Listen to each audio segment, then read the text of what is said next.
looking left. Owen Jones now surveys back right, runs, dumps the pass off, end zone touchdown, wide open. McAnally follows the block, 10, 5, bangs off the body, and he's in the end zone. 18-yard touchdown, Gallup. Parker runs between the tackles. Parker lunges forward. Is he across? He's in. Touchdown, Spartans. Line, play fake. Kirby runs left, off tackle, dives for the end zone. He's in. Time play. 6:23, clock running. They go for it. 4th and 9. Sack! Big rush. Cord Nolan. 35, 40, stays in bounds, then gang tackle down, and that will do it. Bixby's recent dominance of the Jenks Trojans continues.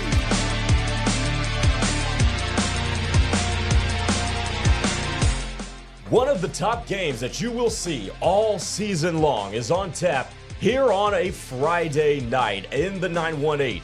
Bixby unbeaten at 3-0. Jenks unbeaten at 3-0. Power 4 talent all around as these two Tulsa area rivals clash. And we welcome you to the Metro Fort of OKC pregame show here on KREFsports.tv. Alongside Connor Pasby, I'm Grayson Singleton, and you see it behind us, Bixby and Jenks headline this week's slate of games, which is awesome if you include this one and some others that we will get to at the end of the show. But Connor, a couple of 3-0 Tulsa-based teams. You've seen some guys who are committed to play at the next level that you will certainly see on Saturdays. What's the early read on this matchup as one team will lose its unbeaten start to the year? Well, it's a big boy matchup that we get early on in the season. This one's exciting. Two teams that they are used to seeing each other in the postseason, used to seeing each other in the state title. I mean, they have talent every single year on both sides of the ball.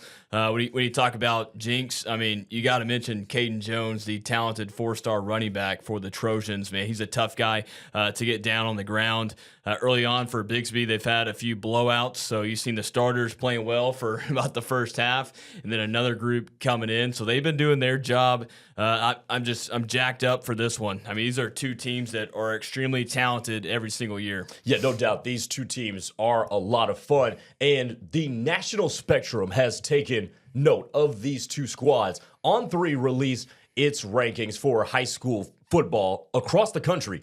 Bixby is ranked 4th. Jenks is ranked 31st. They're the only teams in Oklahoma, regardless of class, that are in the top 100 in the country, and they're meeting this week. And last year, Bixby won it in a rock fight, 21-7. Neither offense really was able to consistently get anything going. You see much of the same that you think is going to repeat here in 2025, or do you think the offenses are going to be able to open it up this go round? I think the offenses are going to wake up just because, I mean, look across the board on offense for both teams. I mean, they're really good up front on the O-line, talent on the outside, great running back play, good quarterback play as well. So you're going to see some points on Friday night, I feel like, in a big way for both teams. Could see a track meet between them two. Yeah, and you talk about the receiver depth that Bixby has with Emery Snyder contributing. You've got Nathan Gonzalez, who's coming off of a 3-touchdown game. Braden Presley, who you'll hear from in just a couple of moments.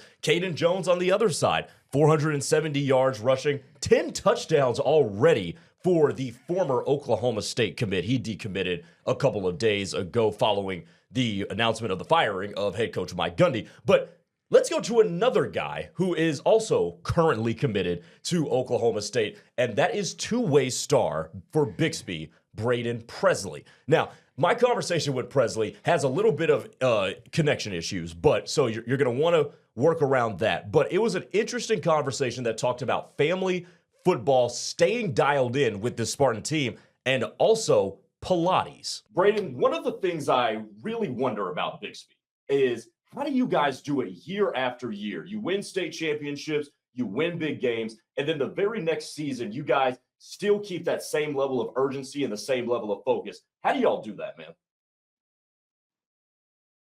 I mean, it really all starts with all the coaches, Coach Montgomery, Coach Flo, Coach Snyder. I mean, they all try to keep us in check. I mean, even though like week 0, you got a big win, but I mean, you got to celebrate it the weekend and you got to move over to the next opponent because no matter who you're playing, they're trying to beat you. Like, you're the number 1 team. They're trying to knock you off. So, I mean, they really just keep us level-headed and just keep us on task and not let us get the big head, get like, oh, we won this game. Now we can just relax and think everything's gonna be handed to us. So they keep us going. They keep the gas on sorry. They keep the dang, wait. They keep us on the gas and they don't let us slow down. So I feel like there's just them keeping that drive going for us. That gives us the drive to every day at practice. We're going stronger, harder. We're just trying to be better than the team we were that last week. And you're not only starting at DB, but you also made a ton of plays at wide receiver. We featured some of them on our socials here at KREF Sports TV, man. What is it like when you're mentally preparing to play two ways and also physically getting your body ready to make an impact on both sides of the ball? I think mentally you just got to be like, I mean, it's coming, you know what you're about to go against. So you just got to be like, all right. I mean, no matter if you get hurt, if you're cramping or something, you gotta shake it off one play and you gotta go right back in because, I mean, you sitting out could be, I mean, one big play for the other team, and that can. I mean, no matter what happens, that first play, you got to shake it off. You got to go to the next one. And I mean, you just gotta always take care of your body. Like right now, I'm at the chiropractor. I just got done, so I feel like that's a big part. And I do Pilates. I take care of my body. I don't eat that much fast food, so I feel like just all that plays a big role. Just the little things that I do outside of here, it plays a big role outside of here too. Man, you mentioned the Pilates thing, bro. And you and I both work out, but I've never tried Pilates before. Is it as hard as people say it is? See, I didn't think it was that hard, and then I tried it. I was like, all right, this is it. It looks easy, but it's hard. Like it's hard. It is You know, hard. going back to football, man.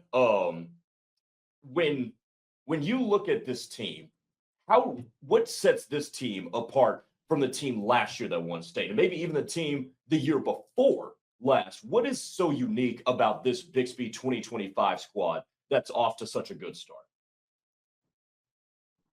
I feel like this year we have a lot more energy. We've played with each other a lot longer. We've communicated a lot better. So I feel like this year, rather than last year, we've played more as a whole and less individual like we did last year. So this year I feel like I mean, one of the best year we've had in a minute, just because last year, I mean, we started off slow, lost to Wassell, lost to Norman at the end of the year. So this year I feel like it's just totally different because the energy feels better. Um, we're talking a lot more, we're having more fun. And I feel like we're just out there having fun, playing football with our friends, not really thinking about anything, just going out there and having fun with your friends, having fun with your buddies. Because, I mean, everything comes to an end, and we know this is the last year we'll all get to play together as a group. So we're just trying to make the best of it. I want to learn a little bit about the Presley family. And you had Brennan, who's now in the NFL. You have Braylon, who was right before you, and then now you've got you, man. What was it like growing up in a family of football players? What was the competition like, and how did your older brothers make you even better? The competition I mean, it's still fun. I mean, it's still there. But I mean, growing up with them, I mean, working out, just training. I mean, when we were young, we would always play backyard football, just bored to go outside, play football, play video games, no matter what. No matter what we did, it was always competitive. No matter what we do now, it's always competitive. Like, I mean, sometimes we'll make bets, like who's going to get this much touchdowns on the weekend, how many yards. So, I mean, no matter what we do, we always try to make it competitive and try to make it a game because, I mean, it's fun. It's something we love to do. So I mean, no matter what we do, it can be it can be probably I don't even know. Like we play a game called Cars. We get competitive in that, and or I mean, my mom gets a little mad because we yell and get a little wild. But I mean, it's just how we are. We can't control it. I mean, it's just in our blood. It's just in our nature. Last question for you. And, you guys hear from all the outside noise about how great you guys are. You've won state championships and whatnot. But I want to ask you this. As you head into the district part of the season, what is one thing Bixby still needs to improve on if you guys want to get back to the mountaintop where you guys were at the end of last year?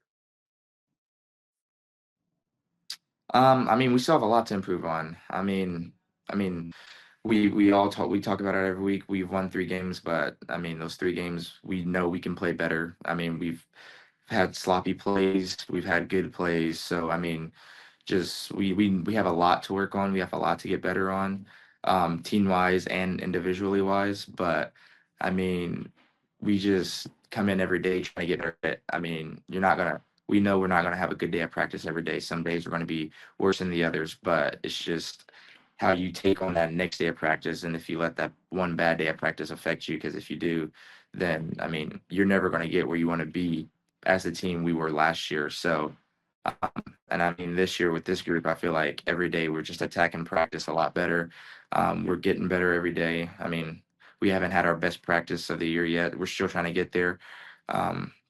Secondary, we're still trying to get to where we want to be. Linebackers, they're still trying to get where they want to be. So we're not where we want to be yet, but I feel like we're on the right track of where we want to be, just growing every day, every week, and just getting 1% better each week and each and every day as a team.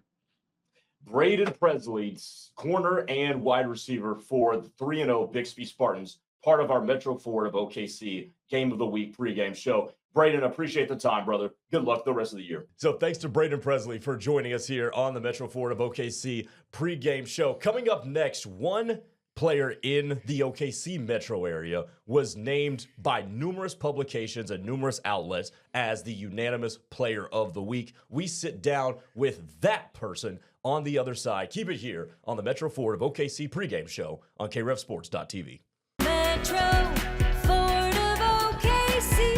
Hey, Oklahoma. Dusty Dvorak here at Metro Ford of OKC. When it comes to power, strength, and reliability on the line or on the road, these custom-built Fords don't flinch. Who really loves you, Oklahoma? Drive home in a new 2025 F-150 for 5.9% APR for 84 months. Built tough and loaded with torque. That's a win in any playbook. With insurance premiums on the rise, business owners and homeowners are looking for relief. Insurica is one of America's largest insurance brokers, and Insurica is here to help. Insurica's exclusive process, RM4U, partners with businesses and homeowners to reduce the total cost of risk. The goal is to put more of your insurance dollars back into your pocket. Learn more about our process at Insurica.com. Insurica, specializing in you.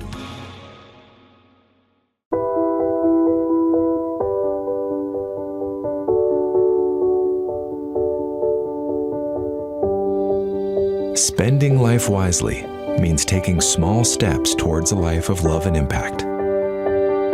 And we're here to inspire and empower you along the way. Spend life wisely.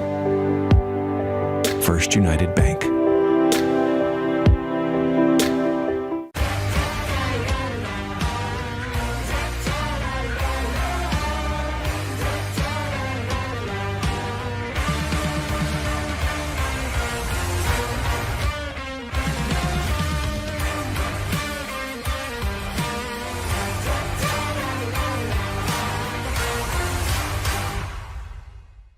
After a car crash, life can be hard. You're hurt, stressed, and then, when you need help the most, the insurance company doesn't care. They drag their feet, question your injuries, and make things difficult. They put profits over people. At McIntyre Law, we level the playing field. We take on the billion-dollar insurance companies so you can focus on what matters, getting your life back. Call us at 405-777-7000. You deserve better. Back here on the Metro Ford of OKC pregame show, Connor Pasby, and I'm Grayson Singleton. So, if you were able to tune in to the Norman North and Moore game last week, you would have seen that Nash Henry put on an absolute show. And the final stat line looked like this: 77% completion percentage, 419 yards, and 4 touchdowns. 2 of them went to Mason James, 2 of them went to Ben Kolar. It was easily Nash Henry's best game that he's played in his one season. It really his third of a season as a starter. And I got to sit down with him to talk about his transition from a freshman to now a starter on varsity and how he improved from the week 1 loss to crosstown rival Norman to how he succeeded against Moore. And this conversation involves praise for his offensive coaching staff and a gift that Henry gave to his offensive line. I want you to go into detail about your third start as a high school quarterback. You put up those kind of numbers, man. Just what it went into that, and just describe the feeling going through the game as you're in the midst of that performance. Yes, sir. So it was great. I'm going to give all credit to my O-line and my receivers. They allowed 0 sacks. So I got the guys donuts on Monday, and then my receivers just played great. I was able to get the ball. Yes, sir. I was able to get the ball to them in space, and they were able to just take a couple to the house and help me out a lot. So especially being a young quarterback, I rely on all those guys every day at practice. We've been working on it and leading up to the game. So we just felt good coming into the game, and finally things are start clicking together. You know, you've got an awesome amount of talent around you with the running back, Byron Mason James, and Aiden Williams on the outside, Ben Kolar as your tight end, man. What is it like when you're a young guy like that and it's your first year as a starter, but you look around and you see all those dudes that are out there and they're going to help you make your life easier? Yeah, no, it's definitely great to have all those guys. They're great leaders, and they're just great friends to be around and to have. So no matter if we're just hanging out at somebody's house or we're going up to the field and throwing, they're just great people to be with. They're helping me out. They're especially me only having 3 starts now. They have all the experience, so they're helping me out along the way. So it's just been great to be able to talk with them and them helping me out.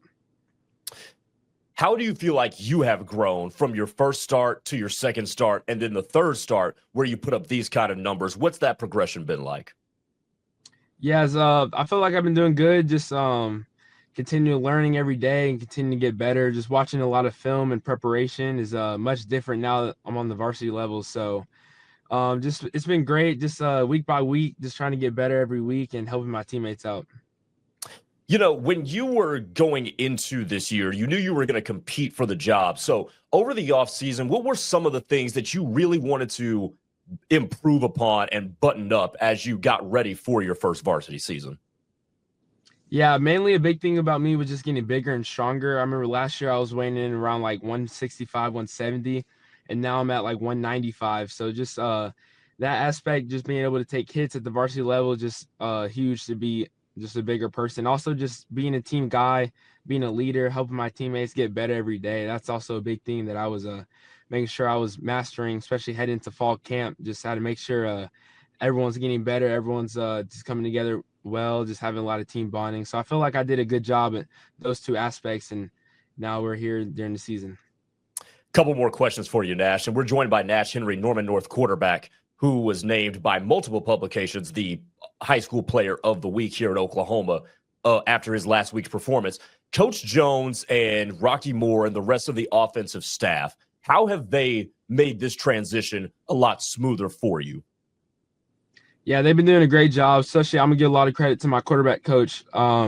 Every day leading up to the season, we were watching film, we were preparing. So just making sure I'm good in the classroom and stuff like that. So it translates out to the field for sure. So, and then Coach Jones, he's just a great head coach, just a great person to be around, a great example of a good man. So just learning from all those coaches and all the coaches we have on the staff, everyone's just been helping me out, and it's just been great to be able to rely on those coaches.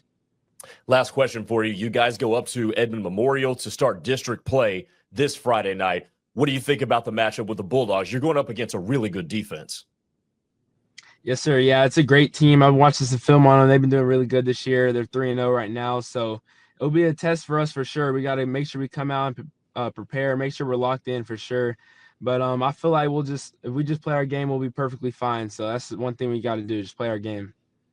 I mean, and you played your game very well this past weekend. 419 passing yards, 4 touchdowns, 77% completion percentage. Nash Henry, Norman North quarterback. Appreciate the time, man. Thanks for joining us. Yes, sir. Thank you for having me. Time for players to watch for these Week 4 games. And let's start things out with Deer Creek wide receiver Gage Given. Incredibly fast, state champion in the 100-meter, and has also added a bunch of strength, as you see in the scoring highlight that he had against Norman North. With Deer Creek's offense really reliant upon explosives, this dude is going to be an imperative for the Antlers to get the ball to. Connor, how about Bixby wide receiver Nathan Gonzalez?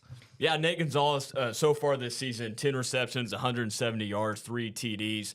He's been one of the many guys that are getting involved in the passing game for Carson Kirby. The senior wideout for Bixby, he's getting the job done so far this season in the passing game. Outstanding player to watch, and he's going to be a guy to keep an eye on in this Jenks game. And lastly, Edmond North wide receiver Reese Fisher turning heads for you. Yeah, Reese Fisher, the offense last year for Edmond North, they brought back quite a bit on that side of the ball. He was one of the young players last year that played a lot for Edmond North, playing a lot right now.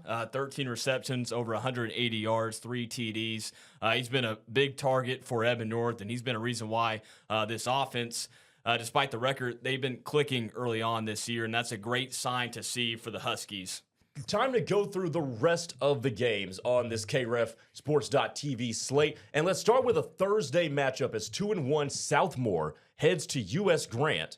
7 p.m. start on Thursday. They met for the first time in both these schools' history last year. Southmore won in a one-sided 58-7 fashion in 2024. Yeah, Grayson, last week for Santa Fe, what we saw in that win over Southmore, what we saw from Southmore last week in that win over PC North, Taven Hayes, the QB play for the SaberCats, 5 touchdowns last week. Man, he was slinging it around to his wideouts, and he played outstanding. Piedmont is 2-1, and they travel to take on the Yellow Jackets of Choctaw. Choctaw obviously coming off of that beatdown they suffered a couple of weeks ago to Bixby.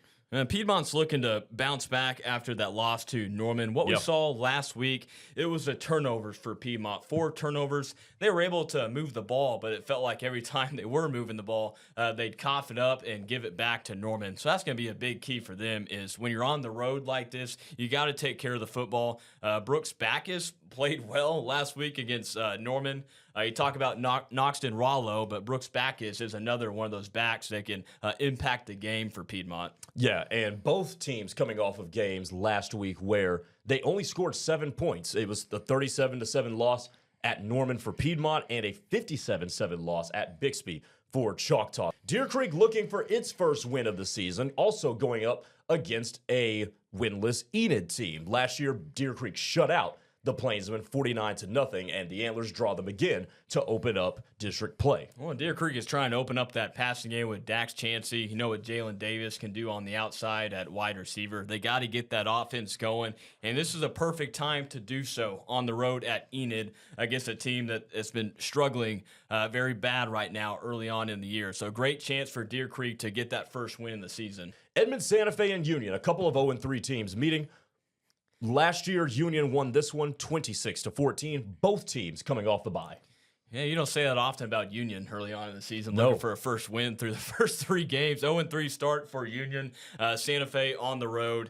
We talk all the time about what Santa Fe has on that D-line. They got talent there. It's just about it playing well outside of that. The secondary's got to be much better for Santa Fe, and they got to find a way to move the football. Their offense has been struggling early on. But it's going to be a different look Union team that Santa Fe is going to see and a chance for them to bounce back. Both teams coming off a bye week, so we'll see what kind of adjustments both teams make. Yeah, no doubt. Union is 0-3 for the first time since 1978. Yeah, it's not common to see that. Completely foreign territory that the Red Hawks are in right now. Mustang at 2-1 after thrashing Westmore travels to Moore, who's coming off of the big defeat to Norman North a week ago. Yeah, Moore's got to figure out the defensive side of the ball. You saw that last week, giving up a lot of points, a lot of yards against Norman North. You know the play that you're going to get at quarterback with Maverick Gardner and his running ability too. So that's going to be a big key for the Lions at home to get that running game going with Maverick Gardner, open some things up for the quarterback to run the football. We still don't know Jaden O'Neal's status, so we'll have to wait and see. But the backup, Graham Donaldson, he's had no problem coming in. He's been playing good, the backup quarterbacks. We'll wait and see on that front for Mustang. Yeah, Donaldson went 20 of 24 for 275 and 5 scores in the win over Westmore. Interesting note about Moore, and this stat from our man Blake Gamble, Moore's offensive production is 71% on the ground. So they've become a little bit predictable. So let's see if they can be a little bit more multidimensional in this one against Mustang. UConn is off to a good start. They're 2-1 on the year. They're taking on a Westmore team who's 0-3, looking for its first win of 2025. Yeah, it's a much better team for UConn. I mean, you can see it. The talent that they brought back, Daniel Yebbett, he's been outstanding on the outside for UConn. You could tell they got more playmakers on the offensive side of the ball. Westmore's still trying to figure some things out. They took a beating last week against Mustang, so they're going to have to figure out some things on the defensive side of the ball. But that's a good matchup right there between UConn and Westmore. I feel like that's pretty evened out with both teams. Yeah, Westmore still looking for its first win under new head coach Coleman Ramsey. Broken Arrow and Owasso, let's go back to the 9-1-8. Broken Arrow leads the all-time series 26-18, but they're going to have to stop one of the key players for Owasso, running back Jaden Hall, who's averaging 8 yards a carry. Yeah, that's going to be a big thing. Just being tough up front for Broken Arrow, that front seven. They're going to be busy dealing with Jaden Hall, an outstanding running back for Owasso. So pay attention to that. Broken Arrow's defense against Owasso's offense. Again, you see both teams coming off a bye week. That was pretty popular for a lot of folks last week. Yeah. Norman, undefeated 3-0, puts that undefeated start on the line when they travel up to Edmond to take on Edmond North. Last week it was an interesting game for Norman, just the way how that started against Piedmont. They were giving up a lot of yards early. Piedmont was able to strike first to go up 7-0, and then you can tell in the second half the Tigers started to figure out that offense for Piedmont. They forced 4 turnovers. That's going to be another thing. If they could force some turnovers on the road against Edmond North, I feel like they're going to be in good shape. And on the other end for Edmond North, you got to be able to take care of the football against this Tigers defense. Yeah, no doubt. The Tiger defense that has forced 8 turnovers in the last 2 games. Completely nuts. Norman North and Nash Henry off of that big game against Moore also travels to Edmond to take on the undefeated Edmond Memorial Bulldogs. What stands out on this one? Well, Norman North offense against Memorial's defense. I mean, both sides of the ball for Norman North and Memorial has been good so far, but that's what